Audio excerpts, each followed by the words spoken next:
After months of work, it's finally time. My custom mid-drive e-bike is hitting the road for its very first test ride.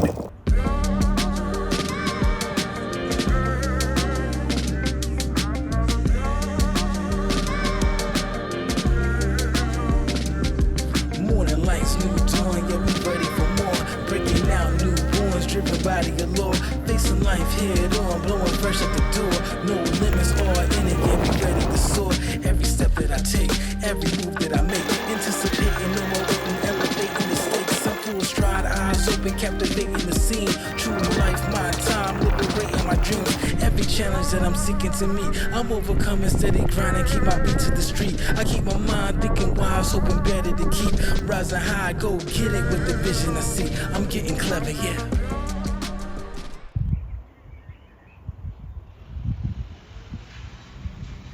The noise was recorded with a road noise of about 40 decibels and 1 meter away from the motor. I start by recording the noise with the mid-motor switched off. The background noise and wind measure 54 decibels, while the idle engine produces no sound at all. I set the assistance level to 1. As soon as the motor starts, no pedaling force is applied. Without applying force, as shown in the graph on the left, the green curve shows a peak current of 1.8 ampere to reach a speed of 13.7 kilometers per hour.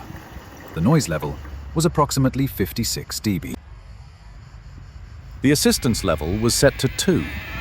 As shown in the graph on the left, the green curve shows a peak current of 3.5 ampere, while the yellow curve shows the speed reaching 15.6 kilometers per hour.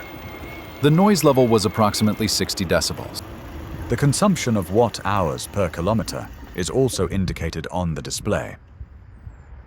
Now let's see the data with assistance level set to 3. Now I'm starting to feel a more powerful acceleration. The green curve shows a current draw of about 5.5 amps. The maximum speed I reach is about 17 kilometers per hour. The decibels are 62. The assistance level set to 4. This mode is a compromise. It's probably my favorite for city use if I want to maintain a high cruising speed and immediate acceleration. Current consumption, about 8 amps and 66 decibels of noise. The graph shows the peak current. Once cruising speed is reached, the current drops to around 1.5 amps to maintain speed on flat road.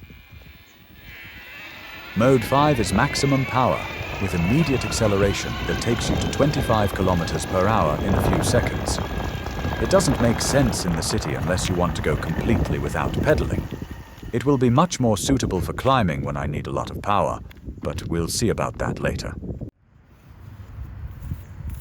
Now I only use the throttle. I conducted the noise tests at a maximum speed of 15 kilometers per hour, after which the wind interferes too much.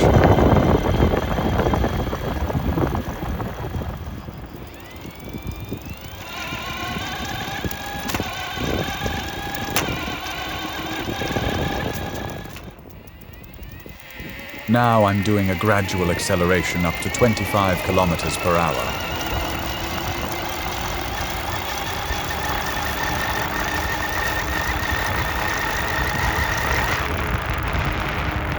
The S06S controller offers 2 cruise modes, torque simulation and speed control. Let's see together what changes with data logs. The comparison graphs show the log data in all 5 assistance modes. First, we see that torque mode has peak current draw only at startup, while speed mode delivers more or less the same current regardless of speed. Let's look at it in detail. Torque simulation delivers current at the start and gradually decreases it as speed increases. As a result, during an uphill climb, the lower the speed, the more power is delivered according to the mode selected on the display. This way, energy consumption is reduced, since the motor only assists when it's truly needed.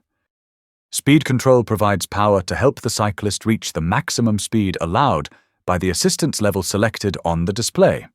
Consequently, the same amount of power is delivered regardless of actual speed. This results in higher power consumption because the power is delivered constantly and not when it is actually needed. Before heading off-road, I changed the tires to new knobby ones that are more suitable.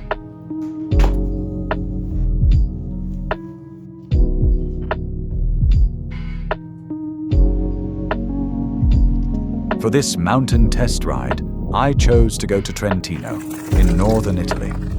It's the perfect place to push a bike to its limits. Steep climbs, technical descents, trails made just for bikes, and above all, breathtaking views. Real-world conditions to really see what this motor is capable of. All right, now I'll do some uphill climbs with different gradients to see how the bike performs, and at what speed. SL shown at the top indicates the slope of the road gradient. In this case, the road has an average gradient of 13%.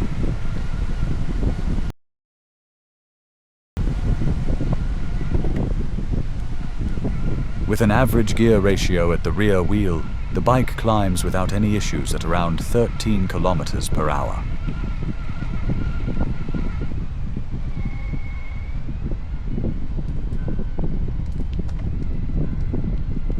Now I want to try something more challenging. I found a road with an average gradient of 18%.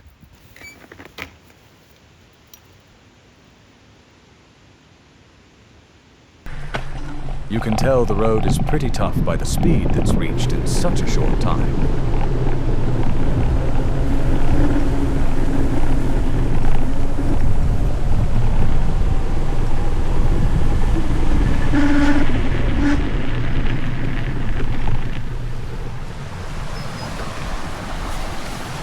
The climb is tackled with assistance mode set to level 5.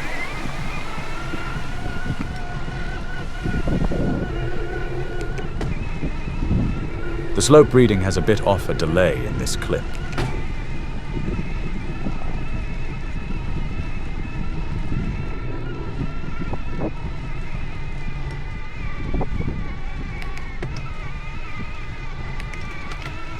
The bike climbs smoothly at 15 kilometers per hour, but only on the hairpin turns, which are the steepest part, do I experience a slowdown to around 12 kilometers per hour.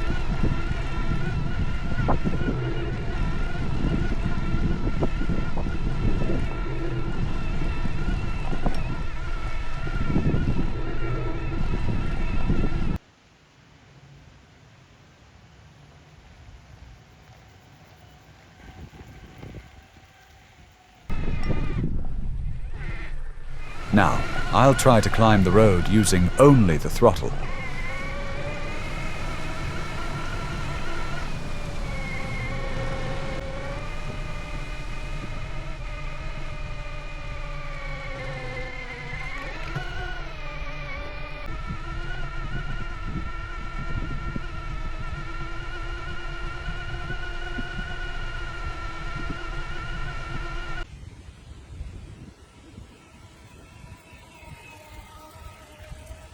I perform a start from a standstill using only the throttle on an 18% slope.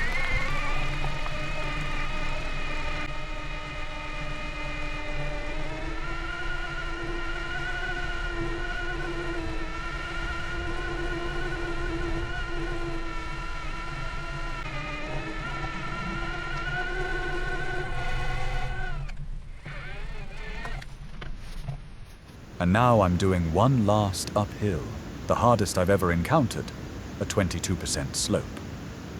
This road is very challenging to walk on, both uphill and downhill, which is why there is a rope on the side to help you. Here's the downhill section to see another perspective.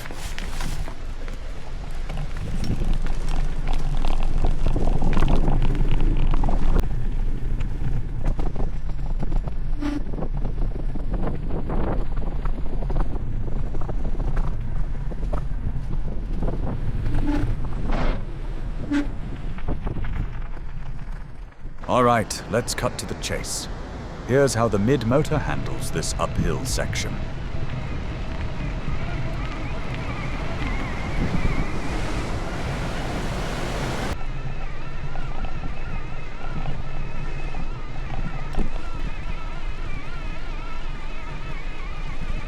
I use the slowest gear and climb at about 6 to 7 kilometers per hour.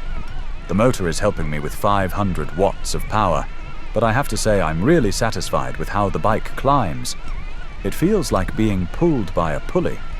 I have to shift my center of gravity towards the handlebars, otherwise the front wheel tends to lift off the ground. This road leads to one of the most beautiful valleys in the Dolomites in Italy, Val d'Aron, which will soon appear before us.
I'll say a few words about the Egg Rider display. For my use, I can say it's a complete tool. You can see, besides speed, the remaining kilometers, battery voltage, current, and power. By entering the sub-menu, you can view other important data like trip kilometers, average speed, watt-hours per kilometer, and the most important data, the total watt-hours used, which really helps us understand how much battery is left. Moreover, it can be connected to a smartphone, which can also be used as a display and record log data for each ride. I've also built this display to monitor the motor and controller temperature. It works with Arduino and stops the motor assistance if the motor windings reach 100 degrees Celsius. I might in the future make a dedicated video about it. Now let's proceed with a battery autonomy test. For those who haven't seen the battery build video, you can find it up here. I start the autonomy test with a fully charged battery, riding on a flat bike path for 10 kilometers at a constant 25 kilometers per hour to see how many watt-hours per kilometer I consume from the battery.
Here's the consumption graph for the 10 kilometers. The orange line represents the speed, which was kept constant at 25 kilometers per hour. The green line shows the current. We can see that when the speed drops, there are spikes of up to 10 amps to bring the speed back to 25 kilometers per hour, after which it stabilizes around 3 amps. Overall, the average consumption is 3.4 watt-hours per kilometer. In total, the battery consumed 34 watt-hours. Now, let's see how much the motor consumes on a more challenging route in the mountains. The route I'll be taking is a 30-kilometer circle, mixed terrain with a total positive elevation gain of about 1,100 meters. It's located between Trentino and Veneto, always the northern part of Italy. This route has historical significance as it was used during World War I. I start the bike ride with assistance set to level 4 and a medium gear to maintain about 15 kilometers per hour. The first part of the route will be on the Trentino side, covering about 11 kilometers with 760 meters of positive elevation gain. Let's see how much battery I use without worrying about conserving it.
After this beautiful road, very scenic and not too demanding, I've arrived at the Achille Papa Refuge, located at the gates of Pasubio, 1,928 meters above sea level. Okay, now I'll check the total watt-hours I've consumed. I have a total of 25 kilometers, 10 kilometers of the flat test, plus 5 extra for the video shots, and 273 watt-hours consumed. Subtracting the 34 watt-hours from the flat test, I get 239 watt-hours consumed for this climb, which is about 24 watt-hours per kilometer of ascent.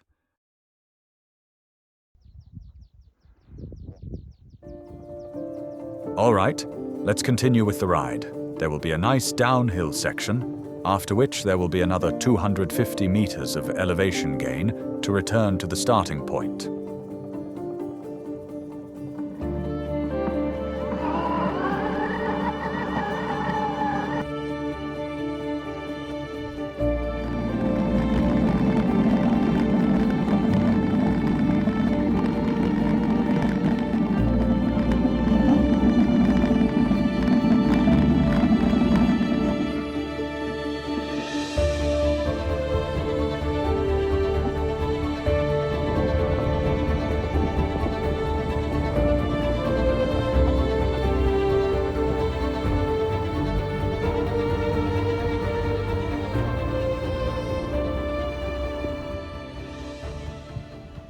Having completed the first part of the off-road descent, I'm taking a short break to rest.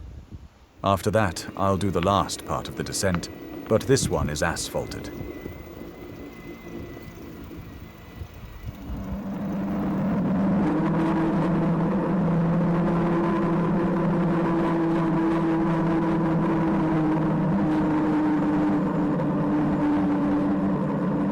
Now that I'm at the lowest point of the ride, I check the display.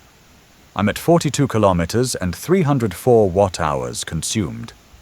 The battery percentage displayed is probably off, as I'm actually below 50% of remaining charge.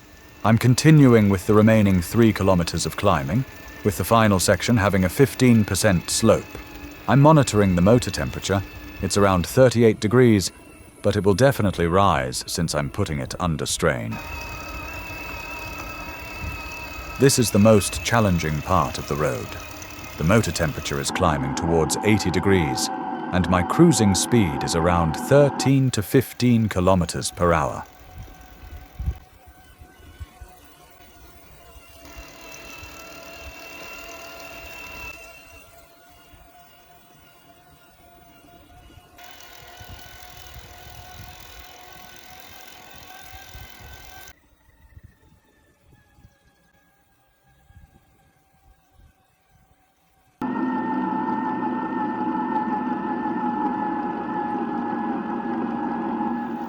All right, I've crossed the border and I'm heading back to the starting point. Let's check the display. Motor temperature is 75 degrees, controller temperature is 53 degrees, total distance covered is 46 kilometers with 365 watt-hours consumed. I still have 30% battery remaining. I'll take advantage of the remaining 30% battery to do another trail adjacent to the round trip I just completed. It's only 10 kilometers total, with 5 kilometers of ascent.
This place is amazing.